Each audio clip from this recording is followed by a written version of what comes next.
রাজশাহীতে বঙ্গবন্ধুর ভাবনায় সমবায় ভিত্তিক কৃষি সম্ভাবনা ও চ্যালেঞ্জ শীর্ষক সেমিনার অনুষ্ঠিত হয়েছে।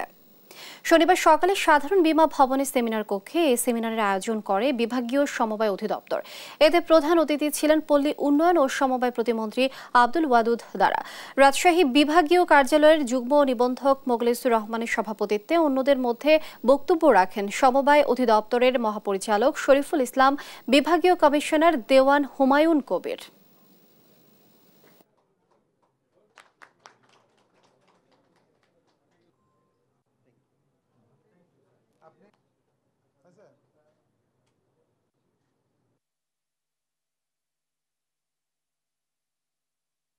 একটা ওয়ার্ডে একটাই সমিতি, একটাই সাকসেস। তখন 20টা ওয়ার্ডকে নিয়ে আমরা একটা কি বলে না কেন্দ্র করব। আমরা একটা ওয়ার্ডে প্রত্যেকটি প্রাথমিক সমিতির একটি করে সেন্টার করব।